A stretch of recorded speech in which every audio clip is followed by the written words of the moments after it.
నైరుతి ఋతుపవనాలు కేరళ తీరాన్ని ఆల్రెడీ తాకాయి. అంటే రాబోయే కొన్ని రోజుల్లో అయితే తెలంగాణ కూడా తాకబోతున్నాయి. అంటే తెలంగాణలో కూడా మరో వారం రోజుల్లో మాన్సూన్ స్టార్ట్ అవబోతున్నట్టు కూడా తెలుస్తుంది. అయితే దీనికి సంబంధించి పూర్తి సమాచారం మనతో చెప్పడానికి ఐఎం నుంచి శ్రావణి గారితో మాట్లాడదాం.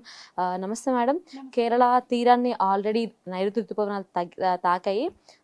తెలంగాణ పరిస్థితి ఏంటి? నిన్న 4వ తేదీన పూర్తిగా కేరళ తీర ప్రాంతానికి చేరుకోవడం అయితే జరిగింది. దాదాపుగా దక్షిణ తమిళనాడు, మొత్తం కేరళ మొత్తంగా గత 4 రోజుల నుంచి కురుస్తున్న వర్షాల కారణంగా నైరుతి ఋతుపవనాలు పూర్తిగా ఆగమనం అయితే జరిగింది. అలాగే ఈరోజు చూసుకున్నట్లయితే మనకి దక్షిణ ఇంటీరియర్ కర్ణాటకలో కొన్ని ప్రదేశాల్లో కూడా చేరుకోవడం అయితే జరిగింది. మరొక 4-5 రోజుల్లో తెలంగాణ కూడా చేరుకునే అవకాశం అయితే కనిపిస్తుంది. అయితే ఇప్పటికే కూడా గత 2-3 రోజుల నుంచి కూడా తెలంగాణ వ్యాప్తంగా వర్షాలు చూస్తూ వస్తున్నాం. అక్కడక్కడ తెలంగాణలో ఇప్పుడు ప్రజెంట్ వర్షాలు పడుతున్నాయి. ఆల్రెడీ మాన్సూన్ రాలేదంటూ చెప్తున్నారు, కానీ వర్షాలు పడుతున్నాయి ప్రజెంట్. ఎందుకు? ఇప్పుడు ప్రస్తుతానికి ఒక ఉపరితల ఆవర్తనం అయితే కొనసాగుతుంది. మనకి తెలంగాణ మీదుగా అలాగే దక్షిణ కోస్తాంధ్ర మీదుగా ఒక ఉపరితల ఆవర్తనం కొనసాగుతుంది. ఈ ఆవర్తనం యొక్క ప్రభావం వల్ల తెలంగాణ రాష్ట్రం మొత్తం మీదుగా చెదురుమదురుగా ఈ ఉరుములు మెరుపులతో కూడిన వర్షపాతం అయితే నమోదవుతుంది. ఇది దాదాపుగా మాన్సూనల్ రైన్స్ అయితే ఇంకా రాలేదు. మనకి మధ్యాహ్నం 1 గంట నుంచి ఈ వర్షపాతం దాదాపుగా సాయంత్రం 8 వరకు కూడా కొనసాగుతూ ఉంటుంది. ఇది మనకి వర్షాకాలం ముందు వచ్చే ఉరుములు మెరుపులతో కూడిన వర్షపాతం అని చెప్పడమైంది. అంటే ఇదంతా కూడా ఆర్టిఫిషియల్ గా ఫామ్ అయ్యే క్యూములోనింబస్ మేఘాల అనుకోవచ్చా?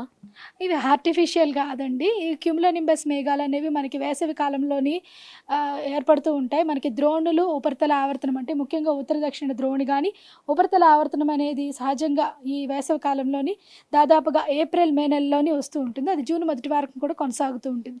ఈ సమయంలో మనకి దాదాపుగా ఉరుములు మెరుపులతో పాటుగా ఈదురుగాలులు కూడా బలంగా వీస్తూ ఉంటాయి.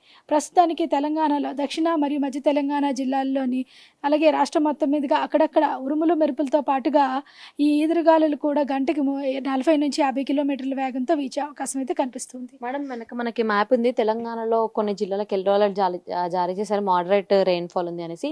ఏ జిల్లాలకి రెయిన్ఫాల్ అంటే మోడరేట్ రెయిన్ఫాల్ ఎల్లో అలర్ట్ జారీ చేయడం జరిగింది?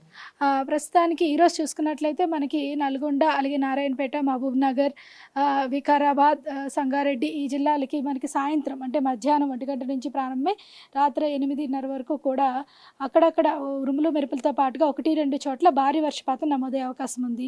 అలాగే ఈదురుగాలులు కూడా బలంగా వీచే అవకాశం అయితే కనిపిస్తుంది. రేపు కూడా ముఖ్యంగా నల్గొండ ఈ పరిసర ప్రాంతాల్లో, సూర్యాపేట, అలాగే ఎస్ట్వేల్, మహబూబ్ నగర్ జిల్లాల్లో అక్కడక్కడ 1-2 చోట్ల ఉరుములు మెరుపులతో పాటుగా భారీ వర్షపు సూచనలు కూడా కనిపిస్తూ ఉన్నాయి. అంటే రాబోయే 4-5 రోజుల్లో మాన్సూన్ స్టార్ట్ అవుతుందని చెప్తున్నారు. ఈ సంవత్సరం మాన్సూన్ ఎలా ఉండబోతుందంటే మేజర్గా భారీ వర్షాలు ఎక్స్పెక్ట్ చేయొచ్చా ఈ సంవత్సరం మనం? మనకి మాన్సూన్ అంటే ఋతుపవనాలు చూసుకున్నట్లయితే జూన్ నెలంత వరకు మనకి ఆశాజనకంగా ఉంది. అక్కడక్కడ మనకి భారీ వర్షం, అతి భారీ వర్షం కూడా నమోదయ్యే అవకాశం ఉంది. అలాగే జూలై నెలలో కూడా వర్షపాతం సమంగానే ఉంటుంది. ఆగస్టులో కొంచెం తక్కువగా ఉండే అవకాశం అయితే కనిపిస్తుంది, ఆగస్టు సెప్టెంబర్ నెలలో. Right, thank you ma'am. చూసాం కదా, అయితే ప్రస్తుతం పడుతున్న వర్షాలు కొనసాగుతున్న ద్రోణి ఆధారంగా పడుతున్నాయి, కానీ ఇంకా తెలంగాణలో అయితే నైరుతి ఋతుపవనాలు ప్రవేశించలేదు అంటూ చెప్తున్నారు.